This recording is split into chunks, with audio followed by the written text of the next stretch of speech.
Good evening. My name is Bill Ferrolo. I'm here tonight to talk to you about a building on Snelling Place that's owned by the Noguera family. Rosemary and Joe are sitting there where we are at the middle table. Snelling Place, we have realtors, so they may know, but most people in the room may not know where Snelling Place is. Snelling Place is between or off of Hull and off of Salem. It's a small courtyard that has 4 buildings in it. The Michelangelo apartments are on one side, and Snelling itself has 4 properties, number 3 of which is one of those properties. What I mentioned first is we just had our abutters meeting on the site, but actually in the 9 Hull, which is the room that's used for what was to be the visitor center, part of Michelangelo. Can you describe that? Yeah, you can, sure. Is that on? Yeah. Okay. We had a meeting there, but Joe has been out talking to the abutters. One of the budding owners was at the meeting, another had sent the letter, so I wanted to mention that first. I will walk you through the plans, but I will explain them first. The building has been in the family for a couple of generations. Rosemary actually grew up in the building. The family owns it now. Their daughter, you see on the paperwork, is the trustee of the family trust. We refer to it as a legacy building, meaning it's been in the family for a long time, and every intent to keep it the same way during its new life and renovation. The building is a 3-story property. If you look at the so-called existing condition page that you have, the 3 stories that you see there also has a below level, let's call it basement, but it's basically half above ground in the front and fully above ground in the rear.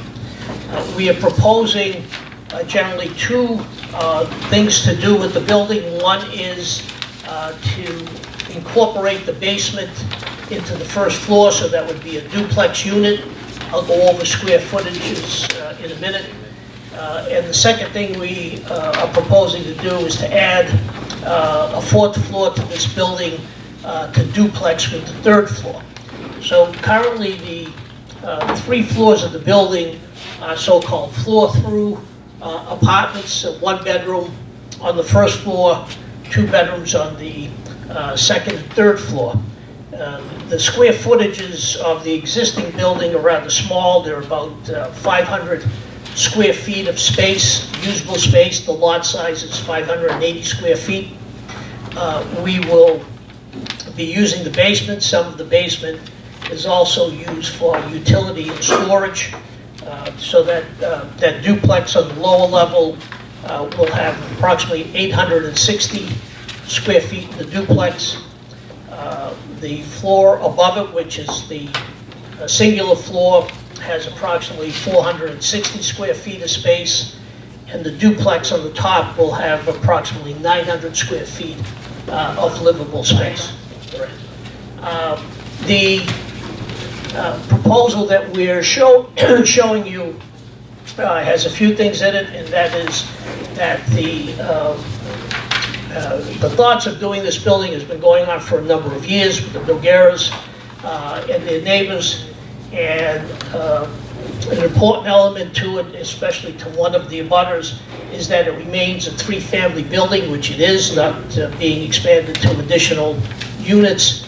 The second is that the deck of the building is only for the uppermost level. The duplex at the top of the building has private roof rights to that deck you see on the top. And what's another element that actually is one of the refusal items that we'll talk about in a minute is that it is accessed by a hatch, not a head house. So they're not building a head house up on top.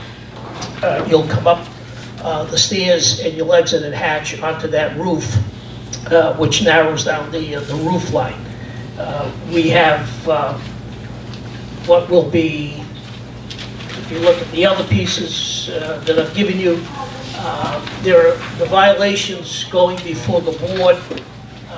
Actually, the first one is misquoted, but it is a roof structure overlay that that violation is when you add to an existing building, and we're adding the floor, as I mentioned before, so we need relief from the section called roof structure. When they correct that, that'll read 5418, and currently is reading 5326 or something, which is the wrong citation by the building department. The next is the floor area ratio that you hear all the time when people add more space. The requirement is 3 FAR. The living space of this building will come in at approximately 3.7 FAR with gross square footage at over 4, meaning the staircases when counted, so we need relief from that section as well.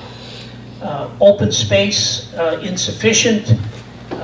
We are only allowing for open space for the third floor duplex, so that does have open space with the roof deck, but no one else has access, so there's no open space for the first 2 units in the building. And the last is rear yard insufficient, and that's what we call an existing condition, meaning this building occupies the lot, and because it occupies the lot, when you add to the building, technically you are in the rear yard. You're supposed to have a setback, so that top floor would need to be set back a distance from the lot line, but it's instead carrying the shape of the building. As mentioned, the building will remain in the family. The family intends to lease out the first 2 units in the building and hold on to the top unit of the building for family use, etc. And last but not least, needless to say, it will be sprinklered, which is the topic of the night. New construction, it's in a very enclosed area, but as mentioned, it will be all up to code. Other than that, we don't have any zoning board date. I think is another question that comes up. The owner's question that he raised was trash and bicycle storage. All of these units will have compactors and recycle, etc. if necessary. There's an area in the basement, at the front of the basement, where you can put bicycles or other storage items, and if you had recycles that didn't fit in your trash compactor, they could go in the basement as well. So, other than that, we'll answer whatever questions you have. The rooftop deck, that's the same height as the Michelangelo deck too? Is that what it basically is? That's a good question. I don't know where it lines up with the total height of the building after construction is 44 feet. Yeah, it's lower. It's lower. Oh, it is lower. Yes. Right, lower. And it's just Juliet balconies on the other side? In the front. In the front end. Any other council members? So you've got 5 bedrooms now, and what are you going to determine, so how many bedrooms do you have? You'll have 8. 3 bedrooms in each of the duplexes and 2 bedrooms on the floor. So you've got 2 bedrooms and 460 square feet? Yeah. How big are the bedrooms? 8 by 8. 8 by 8. 8 by 9. That even a bedroom? I grew up there, I had a big. I grew up in a smaller one. There you go. Maria, can you tell us what the butter said? Yeah, so we had an abutters meeting tonight. We had about, hold on, I have my sign-in sheet over here. About 5 abutters came, and so Bill explained the project as he did tonight, and some of the abutters' comments would echo in being like, it wouldn't be bothering anybody having the building sprinkled up to code, which obviously what we were just talking about makes sense. A direct abutter said this would be no problem for me. They also praised the fact that the roof deck will be for the 3rd floor tenant only and no common roof deck, which obviously we see causes problems in the neighborhood. And having the bigger units would be easier for families to stay in the neighborhood. So those are some of the comments from the abutters meeting tonight. Thank you. As a point of interest, if you know him, Michael Aquilina was at the meeting, who's in number 1. He's in one Snelling. So some people here may know Michael, so he was there.